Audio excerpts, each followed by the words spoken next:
கிறிஸ்துவுக்குள் பிரியமான சகோதர சகோதரிகளே, உங்கள் யாவரையும் இயேசு கிறிஸ்துவின் இனிதான நாமத்தினாலே வாழ்த்தி வரவேற்கிறேன். தேவனுடைய வார்த்தை சொல்லுகிறது, சத்தியத்தையும் அறிவீர்கள், சத்தியம் உங்களை விடுதலையாக்கும் என்று சொல்லுகிறது. இன்றைய சிந்தனைக்கு எடுத்துக்கொண்ட வேத வசனம் ரோமர் 8வது அதிகாரம் 1வது வசனம். ஆனபடியால் கிறிஸ்து இயேசுவுக்கு உட்பட்டவர்களாயிருந்து மாம்சத்தின்படி நடவாமல் ஆவியின்படியே நடக்கிறவர்களுக்கு ஆக்கினை தீர்ப்பு இல்லை. ஆனபடியால் கிறிஸ்து இயேசுவுக்கு உட்பட்டவர்களாயிருந்து மாம்சத்தின்படி நடவாமல் ஆவியின்படியே நடக்கிறவர்களுக்கு ஆக்கினை தீர்ப்பு இல்லை. கிறிஸ்துவுக்குள்ள நம்ம பாவத்திலிருந்து என்ன செய்யப்பட்டிருக்கிறோம்? விடுதலையாக்கப்பட்டிருக்கும். பாவத்துடைய விளைவுகள்ல இருந்து என்ன செய்யப்பட்டிருக்கிறோம்? விடுதலையாக்கப்பட்டிருக்கிறோம். அந்த தண்டனையிலிருந்து நாம என்ன செய்யப்பட்டிருக்கிறோம்? விடுதலையாக்கப்பட்டிருக்கிறோம். நரகத்திலிருந்து நாம என்ன செய்யப்பட்டிருக்கிறோம்? தப்புவிக்கப்பட்டிருக்கிறோம். இந்த வசனத்துக்கு அர்த்தம் அதுதான். ஆக்கினை தீர்ப்பு இல்லை அப்படின்னா கிறிஸ்துவுக்குள் ஒரு விசுவாசிக்கு என்ன கிடையாது? ஆக்கினை தீர்ப்பு கிடையாது. நம்முடைய பாவங்களுக்கான அந்த ஆக்கினை யார் மீது சுமத்தப்பட்டதா? இயேசு கிறிஸ்துவின் மீது சுமத்தப்பட்டது. ரோமர் 8வது அதிகாரம் 3வது வசனம் சொல்லுது. வாசிக்கலாம். ரோமர் 8:3. அது எப்படி எனில், மாம்சத்தினாலே பலவீனமாயிருந்த நியாயப்பிரமாணம் செய்யக்கூடாததை தேவனே செய்யும்படிக்கு தம்முடைய குமாரனை பாவ மாம்சத்தின் சாயலாகவும் பாவத்தை போக்கும் பலியாகவும் அனுப்பி மாம்சத்திலே பாவத்தை ஆக்கினைக்குள்ளாக தீர்த்தார். அது எப்படி எனில், மாம்சத்தினாலே பலவீனமாயிருந்த நியாய பிரமாணம் செய்யக்கூடாததை தேவனே செய்யும்படிக்கு தம்முடைய குமாரனை பாவ மாம்சத்தின் சாயலாகவும் பாவத்தை போக்கும் பலியாகவும் அனுப்பி மாம்சத்திலே பாவத்தை ஆக்கினைக்குள்ளாக தீர்த்தார். இயேசு கிறிஸ்து சிலுவையில் ஆக்கினைக்குள்ளாக தீர்க்கப்பட்டிருக்கிறதினால் நாம என்ன செய்யப்பட்டிருக்கிறோம்? விடுதலையாக்கப்பட்டிருக்கிறோம். அந்த தண்டனைகளை அவர் ஏற்றுக்கொண்டதினால் நாம மீட்கப்பட்டிருக்கிறோம். அவரை விசுவாசிக்கிறதன் மூலம் இந்த விடுதலையை நாம என்ன செஞ்சிருக்கிறோம்? பெற்றிருக்கிறோம். அப்படி என்றால் பாவம் செய்யலாமா? ஏனென்றால் ரோமர் 3வது அதிகாரத்திலிருந்து 5வது அதிகாரம் வரைக்கும் நீங்க வாசிச்சு பார்த்தீங்கன்னா மனிதனுடன் நிலைமையும் தேவன் மனிதனுக்கு கொடுத்த மீட்பையும் குறித்து ரொம்ப தெளிவாக சொல்லப்பட்டிருக்கு. எங்கெல்லாம் பாவம் பெருகுகிறதோ கிருபை அதை விட அதிகமா என்ன செய்தா? பெருகுகிறது. பாவத்தை காட்டிலும் பாவியை காட்டிலும் தேவன் கொடுக்கின்ற கிருபை எப்படிப்பட்டதா இருக்குதா? பெரியதாக இருக்கிறது. அப்போ எல்லாருக்கும் ஒரு கேள்வி வர்றது, பாவத்தை காட்டிலும் கிருபை பெரியது என்றால் பாவம் செய்யலாமா? எல்லாருக்கும் இந்த கேள்வி என்ன செய்யும்? வரும். இந்த சத்தியத்தை நீங்க அறிந்து கொண்டீங்க அப்படின்னு சொன்னா அது உங்க வாழ்வை மாற்றக்கூடியது. ஒரு பெரிய புரட்சியையே உங்க வாழ்க்கையில நீங்க பார்க்க முடியும். சத்தியத்திற்கு முன், சத்தியத்திற்கு பின். எப்போ அப்படின்னா இந்த சத்தியத்தை அறிந்து கொள்ளும் போது. சத்தியத்திற்கு முன், சத்தியத்திற்கு பின் சொல்லி ஒரு பெரிய வித்தியாசத்தை என்ன செய்ய முடியும்? பார்க்க முடியும். எப்படி நம்ம பகுதியில நமக்கு இந்த கேள்வி வருதோ, பவுல் காலத்திலேயே அந்த கேள்வி என்ன செஞ்சது? வந்தது. ஏனென்றால் நம்ம பெற்றிருக்கின்ற இந்த ரட்சிப்பு நம்முடைய செயல்களின் அடிப்படையில் என்ன செய்யப்படல? கொடுக்கப்படல.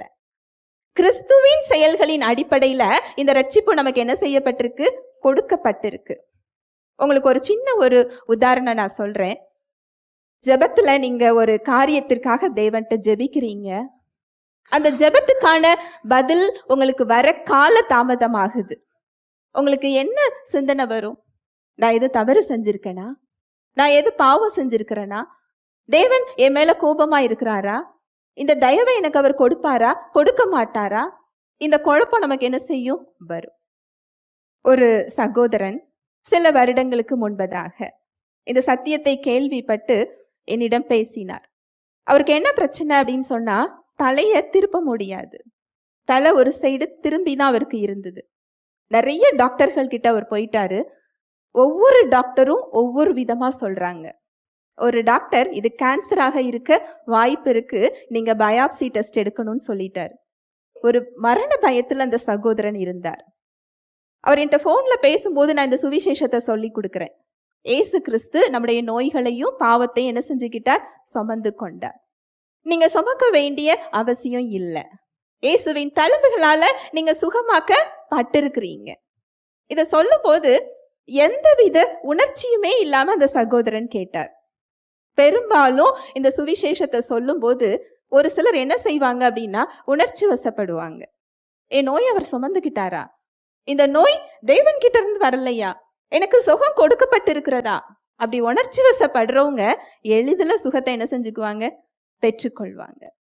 அதை கேட்டு அந்த சுவிசேஷங்கள் எல்லாம் அனுப்பி அவருக்கு அந்த சுவிசேஷத்தை கேட்க வச்ச பிறகும் அவருக்கு பாதி தான் குறையுது, முழுமையான சுகத்தை என்ன செய்யல? பார்க்கல. அப்போ மறுபடியும் நான் அவர்கிட்ட பேசுறேன், உங்களுக்கு இந்த சுவிசேஷம் புரியுதா? ஏன்னா ரிலிஜியஸ் பேக்ரவுண்ட், நம்மள மாதிரி ஒரு பாரம்பரியத்தில் அவர் என்ன செய்யறாரு? இருக்கிறார். இந்த நோயை குறித்து, பாவத்தை குறித்து, தேவனை குறித்த ஒரு சத்திய புரிதல் அவருக்கு தேவை. தேவன் என்ன செய்திருக்கிறார் அப்படிங்கிறத மறுபடியும் நான் சொல்றேன். அதை கேட்டுட்டு அந்த சகோதரன் கேட்ட கேள்வி, இதெல்லாம் சரிதான், அவர் கொடுத்திருக்கிறார், நான் அதை விசுவாசிக்கிறேன், எனக்கு கிடைக்குமா? நான் பாவம் செய்து விட்டேனே. இந்த குற்ற மனப்பான்மையானது அவரால் அந்த சுகத்தை என்ன செய்ய முடியல? பெற்றுக்கொள்ள முடியல. மறுபடியும் அவருடைய ரத்தம் நமக்கு என்னெல்லாம் செய்திருக்கிறது, எதிலிருந்து நம்மை கழுவி இருக்கிறது, மீட்டு இருக்கிறது, அவர் கொடுத்திருக்கின்ற விடுதலை என்ன, அவர் உங்களை இப்போ எப்படி பார்த்து கொண்டிருக்கிறார், உங்களுடைய இந்த குற்ற மனசாட்சி தேவன் கிட்ட இருந்து வரல, இதெல்லாம் அவருக்கு அந்த சத்தியத்தை கொடுத்து கேட்க வச்ச பிறகு கம்ப்ளீட்டா முழுமையான ஒரு சுகத்தை அந்த சகோதரன் என்ன செஞ்சாரு? பார்த்தார்.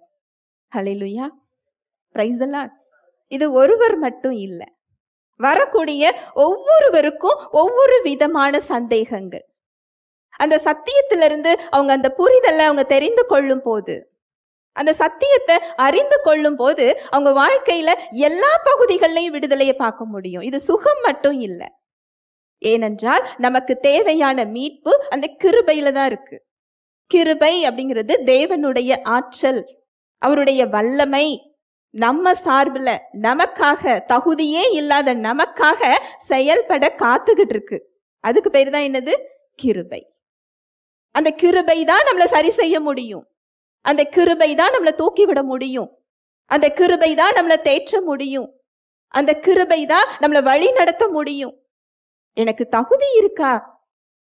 நான் தகுதி இழந்து நிற்கிறேனே அப்படின்னு சொல்லி குற்ற மனப்பான்மையில நீங்க இருக்கும்போது கிருபை கிட்ட உங்களால என்ன செய்ய முடியாது?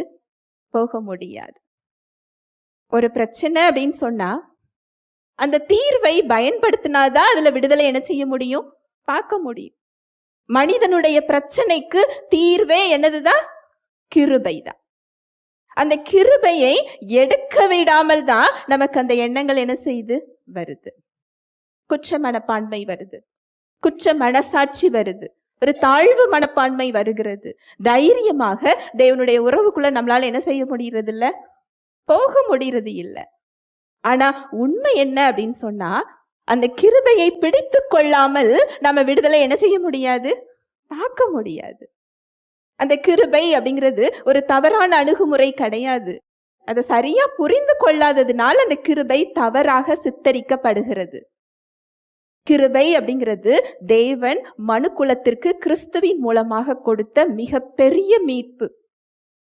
அந்த கிருபை இல்லாமல் தேவன்கிட்ட யாரும் என்ன செய்ய முடியாது? போக முடியாது.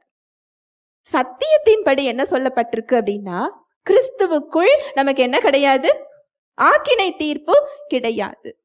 இன்னும் எளிமையா சொல்லணும் அப்படின்னா, கிறிஸ்துவுக்குள் நாம் நரகத்திலிருந்து என்ன செய்யப்பட்டிருக்கிறோம்? மீட்கப்பட்டிருக்கிறோம். இது எனக்கு எப்படி கொடுக்கப்பட்டிருக்கு அப்படின்னா, இலவசமாக கொடுக்கப்பட்டிருக்கு. இலவசமாக இது கொடுக்கப்பட்டிருக்கு, ஒரு பரிசாக கொடுக்கப்பட்டிருக்கு. என் செயல்களின் அடிப்படையில் இது கொடுக்கப்படல, கிறிஸ்துவின் செயல்களின் அடிப்படையில் இது என்ன செய்யப்பட்டிருக்கு? கொடுக்கப்பட்டிருக்கு. அப்படின்னா நான் பாவம் செய்யலாமா? அந்த கேள்விக்கு சத்தியம் என்ன சொல்லுது பாருங்க. ரோமர் 6வது அதிகாரம் 1வது வசனம். ஆகையால் என்ன சொல்லுவோம்? கிருபை பெருகும்படிக்கு பாவத்திலே நிலை நிற்கலாம் என்று சொல்லுவோமா? கூடாதே. இங்க பவுல் என்ன சொல்றார் பாருங்க. பவுல் யாரு அப்படின்னா, இந்த கிருபையின் சுவிசேஷத்தை வெளிப்படுத்தியவர். இந்த சுவிசேஷம் அவர் மூலமாக தான் என்ன செய்யப்பட்டது? வெளிப்படுத்தப்பட்டது. இயேசு கிறிஸ்து சிலுவையில என்ன செய்தார், அந்த இரத்தம் என்ன செய்திருக்கிறது, அவருடைய மரணம், அவருடைய அடக்கம், அவருடைய உயிர்த்தெழுதலில் மனு மக்களுக்கு என்ன கொடுக்கப்பட்டிருக்கு, இந்த வெளிப்பாடு யாருக்கு தான் வெளிப்படுத்தப்பட்டது? பவுலுக்கு தான் வெளிப்படுத்தப்பட்டது. இந்த கிருபையை போதித்த ஒரு அப்போஸ்தலர். எங்கெல்லாம் பாவம் பெருகுகிறதோ அந்த இடத்துல எது பெருகுதா? கிருபை பெருகுகிறது. எவ்வளோ பெரிய பாவமாக இருந்தாலும், எவ்வளவு பெரிய பாவியாக இருந்தாலும், கிருபை அதை காட்டிலும் எப்படிப்பட்டதா இருக்குதா? பெரிதாக இருக்கிறது. இத போதிச்சுட்டு அவர் என்ன சொல்றாரு அப்படின்னா, ஆகையால் என்ன சொல்லுவோம்? கிருபை பெருகும் படிக்கு பாவத்திலே நிலை நிற்கலாம் என்று சொல்லுவோமா? அப்படின்னா என்ன அர்த்தம்? அப்ப எனக்கு கிருபை அதிகமாக வேண்டுமென்றால் நான் அதிகமாக பாவம் செய்யலாமா? மனுஷனுக்கு எப்படிலாம் கேள்வி வருது பாருங்க. எங்க பாவம் பெருகி இருக்கிறதோ அங்கு ஒரு தீர்வாக தேவன் என்ன கொடுத்திருக்கிறார்? கிருபையை கொடுத்திருக்கிறார். அங்க மனுஷனுக்கு என்ன கேள்வி வருது அப்படின்னா, அப்போ அதிக கிருபையை நான் பெற வேண்டும் என்றால் நான் அதிகமாக பாவம் செய்யலாமா? அதுக்கு பவுல் சொல்ற பதில் பாருங்க. அந்த வசனத்தை வாசிக்கலாம். ஆகையால் என்ன சொல்லுவோம்? கிருபை பெருகும்படிக்கு பாவத்திலே நிலை நிற்கலாம் என்று சொல்லுவோமா? கூடாதே. அதுக்கு அவரோட பதில் என்ன? கூடாது. ஆங்கிலத்தில் இது எப்படி இருக்கும் அப்படின்னா, நிச்சயமாக இல்லை. நிச்சயமாக என்ன செய்யக்கூடாதா? பாவம் செய்ய கூடாது. அதுக்கு காரணம் என்னன்னு சொல்றார் பாருங்க. 2வது வசனம் 3வது வசனம். பாவத்துக்கு மரித்த நாம் இனி அதிலே எப்படி பிழைப்போம்? கிறிஸ்து இயேசுவுக்குள்ளாக ஞானஸ்நானம் பெற்ற நாம் அனைவரும் அவருடைய மரணத்துக்கு உள்ளாக ஞானஸ்நானம் பெற்றதை அறியாமல் இருக்கிறீர்களா? பாவத்துக்கு மரித்த நாம் இனி அதிலே எப்படி பிழைப்போம்? மரித்த ஒருவரது சரீரத்தால எந்திரிச்சு உட்கார முடியுமா? உட்கார முடியாது. பேச முடியுமா? முடியாது. நடக்க முடியுமா? முடியாது. இந்த வசனம் என்ன சொல்லுது பாருங்க. பாவத்துக்கு மரித்த நாம எப்படி இருக்கிறோமா? பாவத்துக்கு மரிச்சிட்டோம். பாவத்துக்கு மரிச்சனா எப்படி அந்த செயலுக்குள்ள போய் நான் செய்ய போக முடியும்? நல்லா கவனிங்க.